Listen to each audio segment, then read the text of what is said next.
Nagaan isiniif baay'atu akkam jirtu hordoftoota keenya hordoftoota gonfoo miidiyaa. Egaan amma immoo namooti baay'een keessaan dhuftanii dhimma miliyoon dirribaa irratti nu gaafachaatii jirtu. Egaa obboleessi keenya miliyoon dirribaa akka namni hundumtuu beektan miidiyaa irratti keessumattuu tiiktookii irratti yeroo inni viidiyoo garaagaraa hojjetu ni beekna. Egaa sababa viidiyoo isaatiin amma gidduu kana yookaan immoo haala inni irra jiru hubanneetii jirra. Guyyaa kaleessaas immoo qaama seeraatiin Keeniyaa bakka jireenya isaatii Naayiroobiitti akka to'atameetii jiru qulqulleeffannee jirra jechuudha. Dhimma inni to'atameef immoo akkuma isinuu beektan egaa viidiyoo garaagaraa egaa tiiktookii isaa irratti wanta hojjetuuf namooti naannoo sana jiraatan immoo akka inni to'atamuuf egaa akka isa himatanidha. Hojiin isaa hundumtuu waan isin beektan hundumaa viidiyoo irratti beektu waanta ta'eef to'annaa jala ooleetii jira jechuudha. Egaa kanarraa maal hubannaa namni kamiyyuu dhimma isa hin galchine keessa galee viidiyoo garaagaraa waraabuuti akka hin qabne yookaan immoo waan amantaa namaatti bu'uu hojjechuuti akka hin qabne hubanna. Namni kamuu amantaa mataa isaa hordofee seeraan jaalalaan itti jiraachuuti danda'a. Garuu immoo amantaa namaa tuquun seeraan aladha. Isa kanaaf egaa obboleessi kun akka irraa baratamuuf to'atameetii jira jechuudha. Namoonni baay'een egaa dhimma isaa keessaan nu gaafachaa jirtu. Dhimmi isaa egaa akka inni halkanidhaa bakka jiraatu mana jireenya isaa keessaa qaama seeraan to'atametu dubbatamaa jira jechuudha. Hanga ammaatti to'atameetii jira. Egaa tiiktookii irratti laayivii akkuma argitan laayivii namoonni tokko mana isaa deemanis akka isa gaafachaa turanidha jechuudha. Egaa walumaa gala dhimma amantaa namaa keessa seenanii dhimma amantaa irratti wantoota hin barbaachisnee fi wantoota ta'uu hin qabne gochuun gaarii miti. Amantaa keenya akkuma jaallannu akka kabajnu kan namaas kabajnee jaalalaan tokkummaan walii wajjin jiraachuuti qabna. Namni kamiyyuu walii wajjin jiraachuu, wal jaallachuu, wal tumsuu, wal deeggaruu, amantaa walii kabajuuti qaba.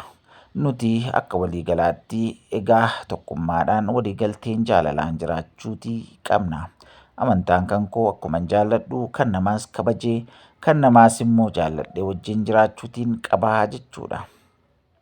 Kanaaf namooti baay'een egaa miidiyaa kanarratti akkuma obboleessi keenya Abdii Raggaasaa kanaan dura wantoota garaagaraa gochaa ture. Egaa inni kunis immoo wanta inni hojjetu wanta gaarii wanta hin taaneef qaama seeraa qabee jira jechuudha.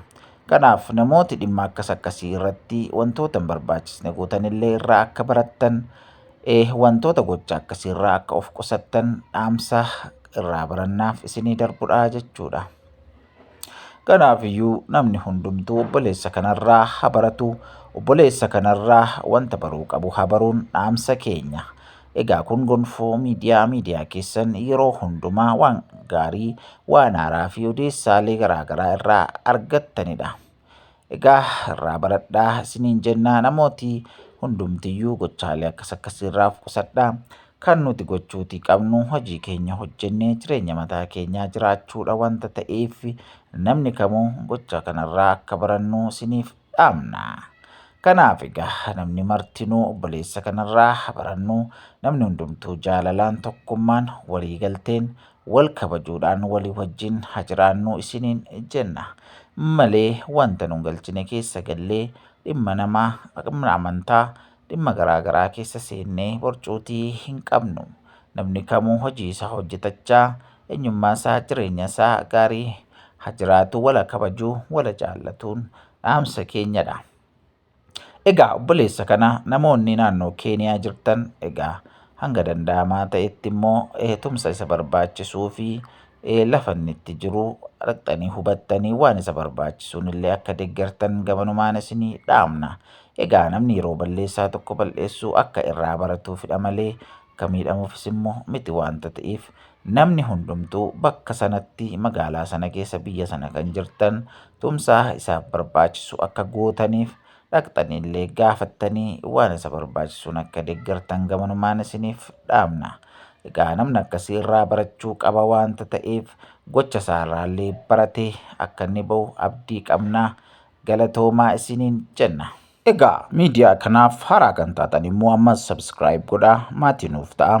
Odeessa nuti isin biraan geenyu hundumaa akkasiin qaqqabuuf immoo notifiikeeshinii all kan jetturra godhadhaatiin hordofaa isiniin jenna.